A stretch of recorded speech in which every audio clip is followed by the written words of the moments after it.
Hello everybody, welcome back to the shop for another exciting episode of A-10 Warthog building action, baby. Okay guys, I got this all figured out. I got this nacelle done. So got my little simulated turbo fan in there. Got the turbine mounted. And got the pipe mounted in the back. Okay, now this stuff didn't come with no hardware to do this with. I just kind of had to find something to make it work. First of all, this was not attached to the bell, so I had to take some screws, a tiny bit, and drill through that stainless. That stainless is hard to drill. You got to have a sharp bit. I got them cobalt bits from Harbor Freight, and they work really well. And not them drilled and tapped. Then I had to come up with a mounting system to mount these bells. Okay, now these, I had these when I sent my Tomcat wing in. They sent another bag of hardware. These are for the short servos. Okay, that's why they ain't very long. And I happen to have some of these. I just don't have any more for the full size for servos. And I took these things out.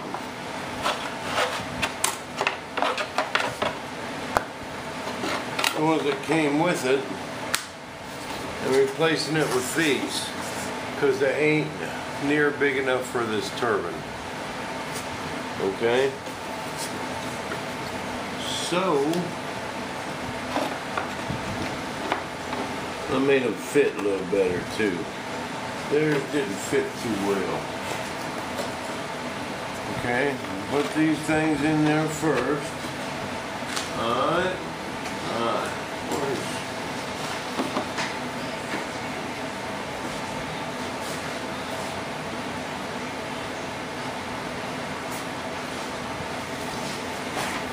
And to hold them in place while I glue them, just take a stick and go right over the top. This holds them level too across. And you can push on them a little bit, get them nice and snug.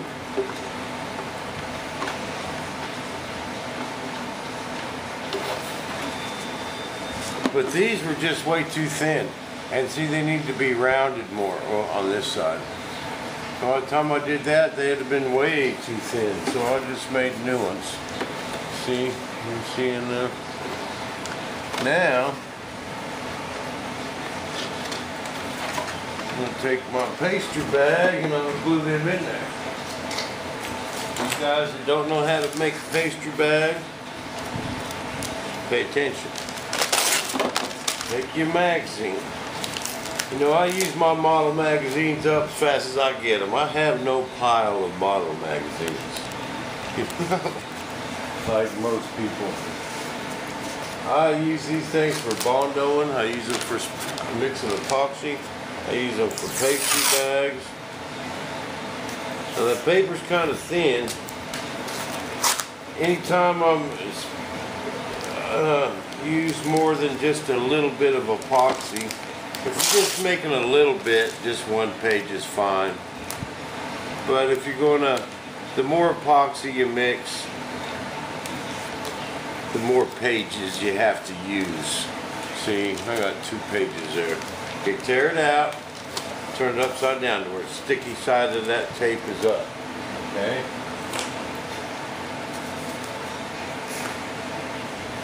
Cotton flock. Cotton flock. A must. A must for any builder. I don't know how you guys build airplanes without it. You know, and hardly anybody uses it. I can't hardly mix epoxy up anymore without a little cotton flock. It just makes the epoxy stay where you put it. It makes it a lot stronger because you got the fibers in that cotton that's getting glued together.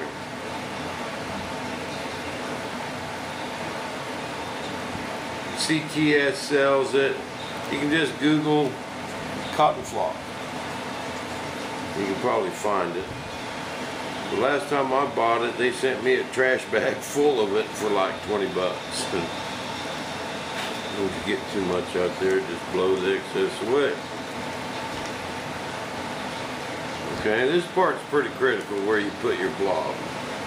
Okay, you want your blob about in the center on the bottom side. Okay, usually try.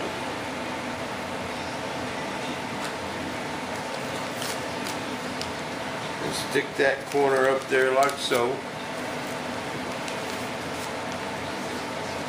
Okay, hey guys, Steve-O Blaster is in Taiwan on business. Steve-O, go to Skymaster and pick up my L brackets. That I had to use out of my M4. Man, I'd sure like to take a tour of that place. Steve-O, there's your mission. Take a tour of Skymaster's building, report back to me. Send him on a little spy mission. Okay. Now we got a neat little pastry bag. See that? When you squeeze it, epoxy's gonna come out. Put a nice bead of glue, man. Just perfect little beads of glue. Right where you want it. If you got a little bit of gap in your wood and your fiberglass, the cotton flock will keep it from running everywhere.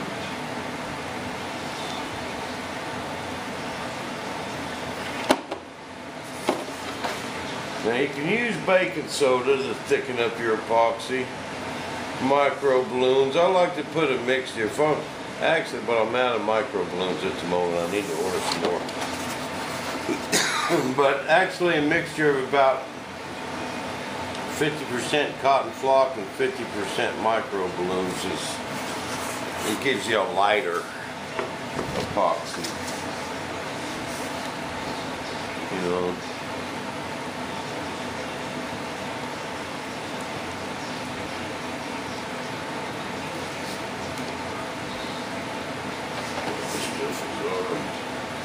Ready going off. Don't never throw these pastry bags in your trash can until they have set completely up. That stuff will get hot. And we don't want no internal combustion. See, it's getting hot. That's just 5 minute coffee. Let these set somewhere close to me so I can keep my eye on them. See, now I got me a nice little bead of glue in there. You see that? It's beautiful, man.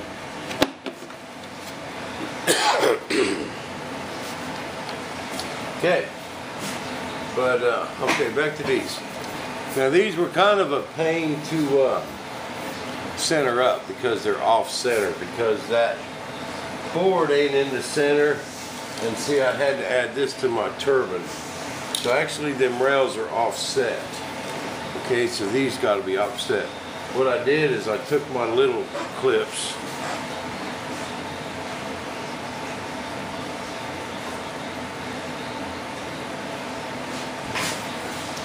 These little ones. Clipped them on there like so. And put it in there and kept eyeballing it, because on this ring that's inside here, you know, and you can tell when it's in the center. Kept doing that till I got it right in the place I wanted. Drill the hole, put some JV weld on there, and then put a screw in it, clipped off the end of the screw. I clipped off all them screws on the inside there. Now,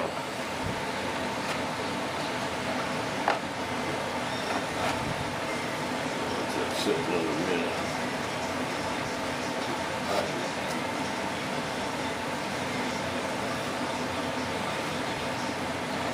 Okay.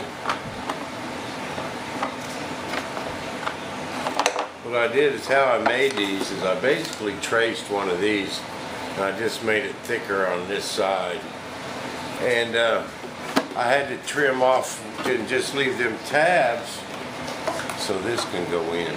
And also this, because these tabs, that bell is wider than them tabs. So that's why I left them tabs like so. Okay, now this is ready to be installed.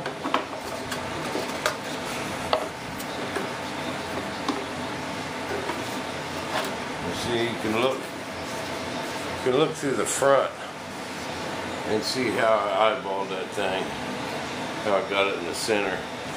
You guys see that? See, it's off center now, but as soon as I put the screws in it, it won't be.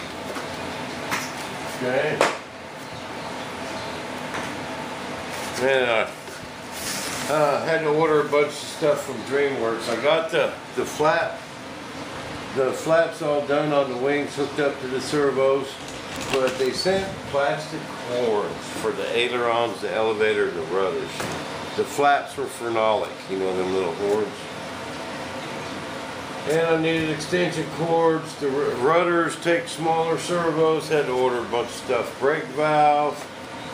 So I'm kind of getting ready to be at a standstill on this one until our parts get here.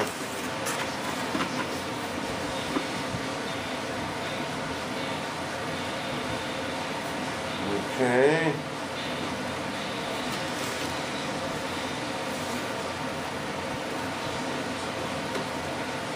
Center that groove. Yep, that looks good right there.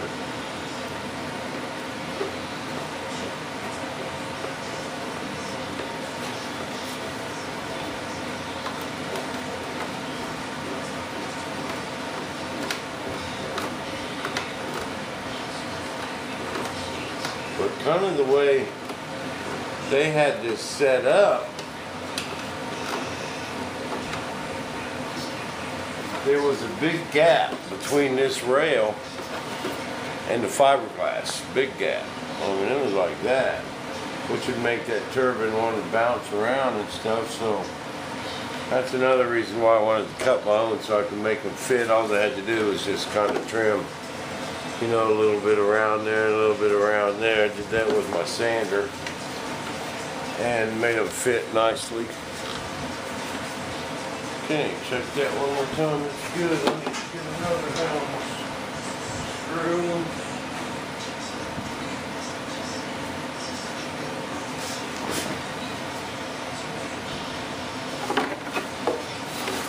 Okay.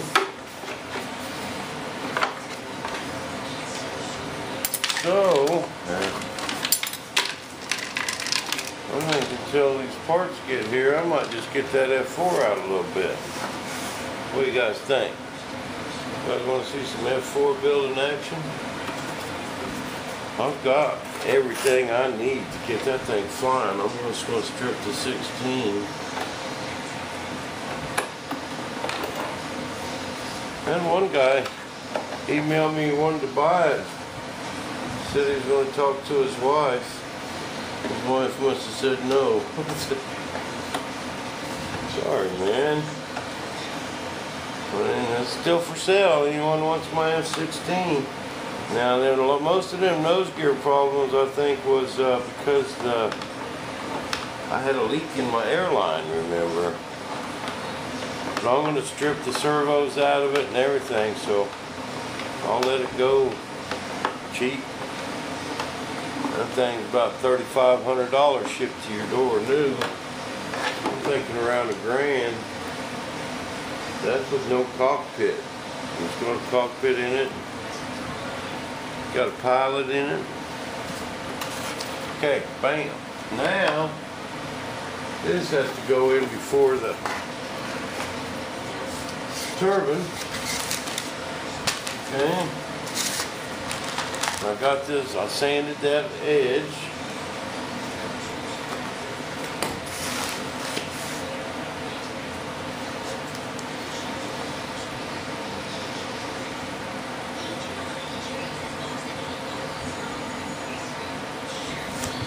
Well, I gave a lot of this cotton flock away, you know, people's never seen it before.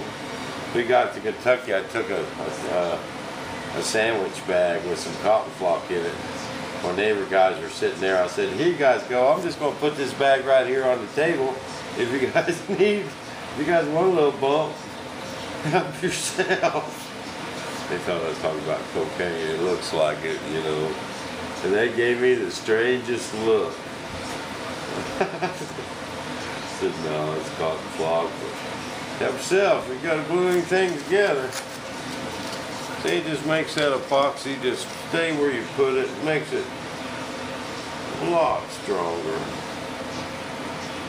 And I'm just going to put a nice little bead just on the edge.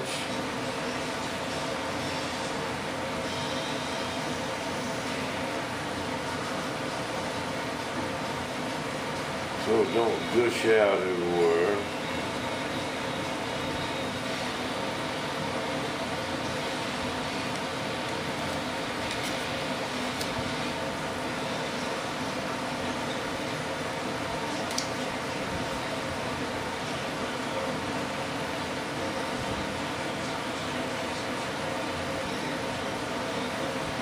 Well, Ron gave me some high salt to use on this, but that's like 24-hour stuff, and I don't have a gun. I don't have a high salt gun.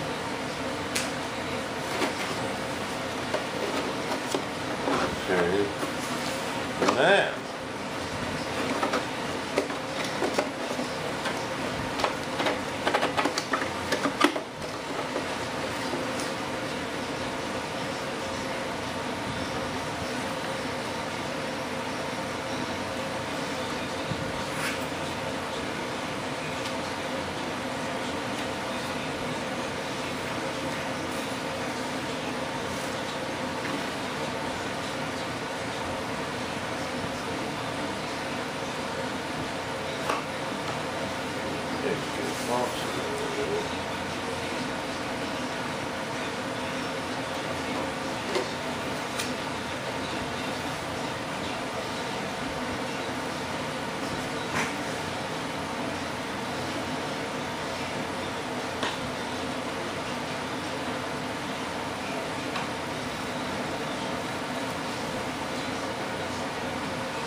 bang them right there.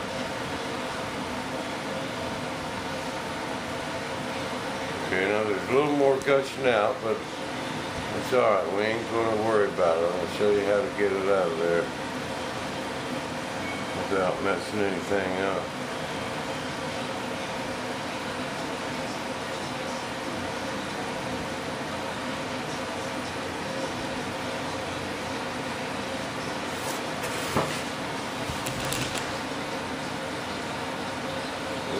Yeah, it's almost there.